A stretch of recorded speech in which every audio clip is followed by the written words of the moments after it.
అక్క ఇప్పుడు మాట్లాడుకోవాలంటే అఘోరి గురించి మీరు ఫస్ట్ నుంచి ఫైట్ చేస్తున్నారు ఈ విషయంలో. ఇప్పుడు రీసెంట్గా చూసుకుంటే అఘోరి ఒక అమ్మాయిని బీటెక్ అమ్మాయిని తీసుకొని వెళ్ళడము చాలామంది అంటున్నారు వశీకరణ చేసింది, ట్రాప్ చేసిందని. ఎంతవరకు కరెక్ట్ అంటారు, ఏం జరిగిందంటారు?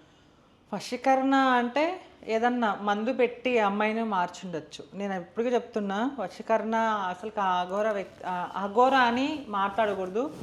సో శ్రీనివాస్ అని కూడా నేను మాట్లాడాను, ఎందుకంటే నేను ట్రాన్స్జెండర్ సర్జరీ చేయించుకుందాం అంటే నేను పింకీ అని పిలుస్తా. సో పింకీ ఏదైతే ఉందో ట్రాన్స్జెండర్గా మారిందో, ఈ పింకీ ఏం చేసింది, ఈమెను ఒక అమ్మాయిని ఏదో పసరమంది పెట్టి ఆమెను వైపు తిప్పుకున్నలాగా ఈమె చేసింది అనమాట.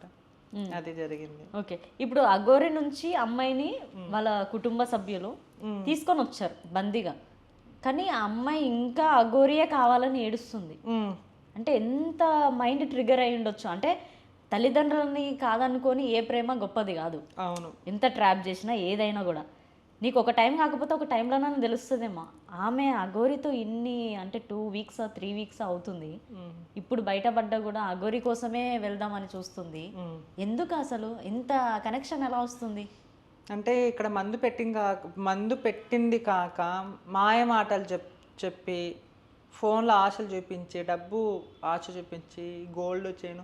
సో ఎవరికైనా కానీ ఇలా ఆశ పెడితే కొంతమందికి అనేది వాళ్ళ ట్రాన్స్లో వెళ్ళిన తర్వాత ఆశ ఉంటుంది, వాళ్ళ ట్రాన్స్లోనే ఉంటారు. సో ఈ బయటికి రావడం కొంచెం టైం పట్టుద్ది. సో ఇలా ఎవరైతే పింకీ ఉందో అలియా శ్రీనివాస్ పింకీ, ఇవన్నీ అంటే గతంలో కూడా మనం చూసుకుంటే గడ్డంతో ఉన్న వీడియో కూడా వైరల్ అయింది.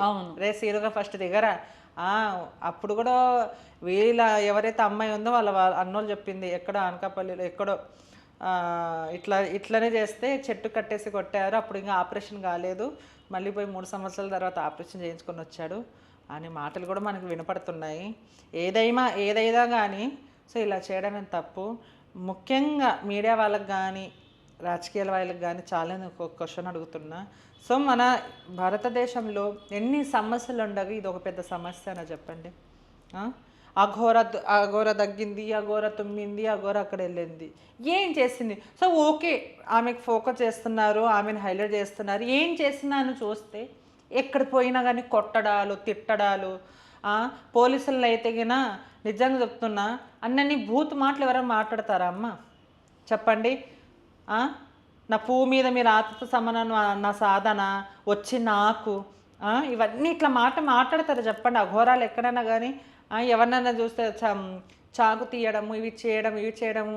సో ఎందుకు ఇంత ఫోకస్ చేస్తున్నారు? వారం రోజుల కిందట ఒక అమ్మాయి గుడికి వెళ్తే, టెంపుల్కి వెళ్తే ఫ్యామిలీతో 7 మంది గ్యాంగ్ రేప్ చేసి ఆమెను మానభంగం చేశారు. సో అలాంటి న్యూస్ వచ్చింది యూట్యూబ్లో, కానీ అంత వైరల్ చేయాలి. ఇప్పుడు హక్కి ఏదో పికిల్స్ ఏదో అంటారు చూడండి, పచ్చళ్ళు, ఆమె హైలైట్ చేసేస్తున్నారు.